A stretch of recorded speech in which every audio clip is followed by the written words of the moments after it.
Hello and welcome back to True Crime Phenomenon. And the phenom of the week is Luka Rocco Magnotta. And this is based on the Netflix documentary, Don't Fuck with Cats, Hunting an Internet Killer, Rule Zero. All right, so internet rule zero, don't fuck with cats. You can do anything in the world you want to do except mess with cats on the internet. Now, the story centers around a Las Vegas data analyst named Deanna Thompson. She's kind of this stereotypical computer nerd. She's got this alter ego online called Body Moving. That's her screen name, which is from that Beastie Boys song, right? Body moving, so on and so forth. And it allows her to kind of be whoever she wants to be online. Now, Deanna recently had a relationship that came to an end. And she was kind of looking for something that she could just throw herself into, get her mind off of the breakup. It was really depressing, really hard for her. So she came across a video online of a young man playing with kittens before killing them by suffocation. All right, so they're playing this Christmas song in the background, just seems real cute. Everybody loves kitten videos, right? And then all of a sudden he puts them into this vacuum bag and starts sucking the air out while the cats are gasping for air. And it's just really a disgusting video. Now, in the documentary, they actually have her go back and watch the video. And she actually can't get through it. She starts crying, having issues as she's going through it. And I can imagine, I hate watching that stuff. It's disgusting. I would never, willingly watch something like that. So anyway, so she comes across this video, young man playing online with kittens. Now, there was an immediate outrage in the internet community, right? Somebody broke rule zero. It's time for them to get dealt with. So they create this group called Find Kitten Vacuumer for Great Justice. And here she meets John Green. Now, John Green, the reason why she's so kind of driven towards him, attracted towards him, is he's really a smart, facts-driven, black and white type of person, very, what's the data say, rather than, getting all emotional, obviously, he wants to see justice, but he's kind of that stereotypical computer nerd, kind of like Deanna is, right? So John, which is his pseudonym, wants to kind of throw himself into this as well. John, like I said, is from Los Angeles, and the name of this video is called One Boy, Two Kittens. It was made December 21st, 2010. And in the description, it says, "All haters can suck my dick, LOL." Now on there, the YouTube channel is linked to a trailer for Catch Me If You Can. Now, if you remember anything from the first episode about Luka Magnotta, Luca loves movies. He loves Catch Me If You Can. He wanted to be a detective, and he also loves anything to do with detectives as well as Basic Instinct. Okay, so all haters can suck my dick. Catch Me If You Can. He kind of wants a game of cat and mouse. Now, first, the group starts focusing on the person, like, oh, who's this person? What does he look like? Who could it possibly be? And Deanna and John thought that was kind of absurd, a weird approach, because it kind of looks like a nondescript person that, really millions of people probably look just like him. So they kind of come up with a thought that, look, we need to start analyzing the room. What do we have that's in the video? Let's analyze the video from there. So what do they have? A small room, a door, a bed, a table, light socket, blanket, electric outlets, doorknobs, different stuff like that, right? So these different types of things can actually tell you where that particular video is possibly made from. So they picked it all apart, and John actually created a schematic for the entire room so everybody understood exactly what they're dealing with. So they start looking at the sockets. Okay, are those European? Are those Canadian? Are those American? Are those, European? What other? Where are they from? Are they from Russia, China? Who knows, right? So they pick it apart. Start going through the doorknobs. Start looking at all these different doorknobs, and then they look at the wolf blanket. This wolf blanket is pretty unique, right? It's kind of a hideous looking blanket, sold on eBay, made in North America, but shipped international. So they only sold one of them, and it was shipped anywhere in the world. So that's kind of a problem. Doesn't really give them a solid base. Now, one other thing that they noticed is they would put on the video and they would actually close their eyes, and you can hear voices in the background that sound Eastern Bloc. Now, a Ukrainian member of the group identified it as Russian. And actually, turns out, it was a Russian sitcom. Then they started watching all of these episodes to the Russian sitcom, and they find the episode. So essentially what they determined is this guy is actively misleading them, right? He's intentionally putting in all these different little crumbs that would send you off in all these different areas in different ways. So John Green basically says, look, I will not stop until I find him, period. He's determined, it's on, right? It's a cat and mouse game on, right? So all of a sudden, another video appears, and it's in the same room, and it's the same person playing with the dead cats from the original video. And you can hear in the background John Lennon's Imagine. Now, he posted pics of the dead cats through a sock puppet account, and the link had a pic with a blurred photo of his face with the cats. Now, if you look on the screen, if you're watching this on YouTube, you can actually see the picture here. I posted two pictures, one picture of Luka Magnotta and one picture of the blurred photo. You can see it's clearly him. There's really no denying it once you see it. So that's one thing they started kind of looking into, is like, okay, how can we take this apart and start to analyze the different data and maybe unblur that photo? Okay, so they could tell, for one, he was following the investigation, and he had almost definitely infiltrated the group. So that's kind of one of the things that they get a little paranoid about. So essentially what they do is they take all the frames and they dump all the frames into a program that will separate each frame individually. So they take each and every frame individually, and they start going through each one of them.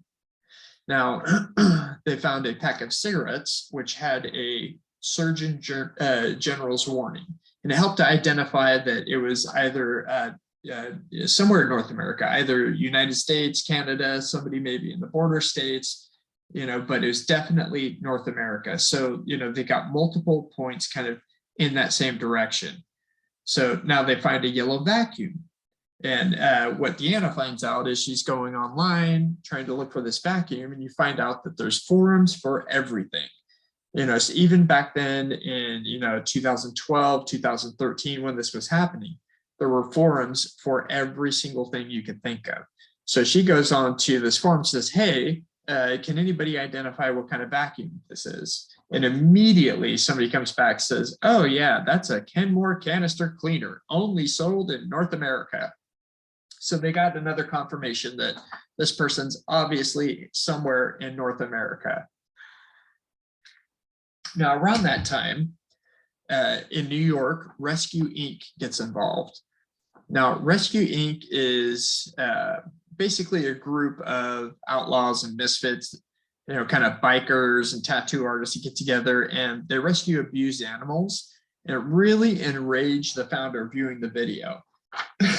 Now, around this time, he offers a $5,000 reward, and he's got about 100,000 fans following him. Now, he talks to his sister, and his sister says, look, she's a psychologist, and says, look, this guy's doing this for shock value. This is definitely a precursor to the murder of humans and serial killers with the animal torture. You really need to take this seriously. Right. So that's when things get overwhelming and just crazy. People all over the world are joining. They got this mass audience suddenly focused on this. So it just gets overwhelming. You got CGI experts going through and, doing data analysis and trying to post pictures of what this guy really looks like. And then you've got detectives, you got private investigators, and then you've got people all over posting profile pics of who they think this possibly could be, right? Okay, we think this might be a match. So people start tearing the lives apart of all these different people.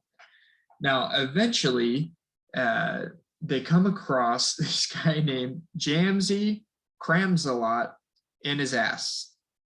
First, middle, and last name. And he posts a video of a kitten being burned alive in a cage. And in his profile pic, it resembles the person in the video. Now, whether or not this was Luca doing this, or if it was actually this guy Jamsey that was posting this, I'm not sure. You know, it's not something I've been able to research and find out. But regardless, posting a video of a kitten being burned alive in a cage, the profile pic resembles the person in the video, and then, you know, they start going after and looking for Jamsey Crams a lot in his ass. Okay, so they go back to this guy's page and they said, you know, the psychologist says, well, you know, this person is obviously attention seeking, which if you know anything about Luka Magnotta, totally fits him. Totally attention seeking, crazy weirdo, right? And so they said, just ask him if he did it. So he said, okay, you know, are you the person that killed these cats? And he said, yes, I kill kittens, LOL, and there's nothing you can do about it. You know, so all of a sudden the admins in the group post fireworks, just boom, boom, boom, we found him, you know, and you know, they track this person to Southern Africa. They find Jamsey, we found him. And they're like, what? No, this doesn't make sense, because all the data that we found to date does not point to Africa. It points to North America. So you've got John, Deanna, and a couple of other people in the group that are just super apprehensive. So what they start doing is they start picking apart this guy's particular profile, and they do a reverse image search. And they find out that this is actually the pic is not this guy. It's a picture from I think an escort or a porn site. Yeah, it was from a porn site. And John and Deanna say, look, it's not him. The picture doesn't match. It's from this porn site, and basically nobody's listening. Nobody's listening. They've got their man. They're out for blood, and they're going to get him. So people start threatening him, and it's cyberbullying. We're going to get you. You know, hope somebody kills you in the middle of the night. Just death threats, just craziness, right? Now, meanwhile, the real Jamsey is super depressed. You know, he's just kind of an online troll, you know, just trying to kind of goad this group, and had no idea what the response would be. Right? The guy's name ended up being Edward Jordan, and unfortunately, Edward Jordan took his own life, which is sad, you know, and it makes you wonder if this was something that was already building, or if this is something that the group caused, right?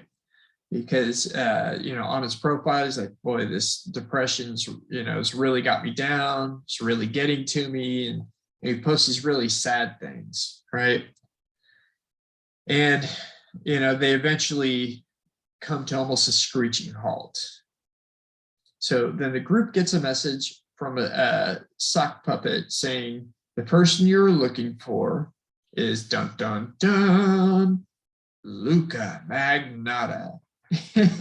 And all of a sudden there's a bunch of confusion, like, okay, really, like somebody's gonna just, you know, come in here and just actually send us the profile of the person that we're looking for. And, you know, so if you don't know what a sock puppet account is, it's basically a fake account. They're really easy to come across. Usually they have one or two posts. Usually has some nondescript pic or some stock pic that they found somewhere. And one thing that Luca is known for is creating these accounts. Has like over 70 of them and over 20 websites dedicated to himself. So I assume this is Luca sending a group saying, you are looking for Luka Magnotta. And everybody's confused, like, who is Luka Magnotta? So they search his name, and there are hundreds of results, hundreds and hundreds of results, all these fan sites, YouTube's videos and Facebook pages, and pictures of him all over the world with his jet-setting lifestyle, and Russia and Rome and Miami and China, and it's crazy everywhere, right? There's all these fan sites with just the most flattering comments and stories about him being a model. He's the second cousin of River Phoenix, and he dated Carla Homolka, and he's related to Freddie Prinze Jr., and he dated Madonna. And the one thing that really stands out to the crowd is that he matches the pics. He matches the videos. So he matches that pixelized pic, which you can see here in the video if you're watching on YouTube, and he matches the pic and he matches the videos.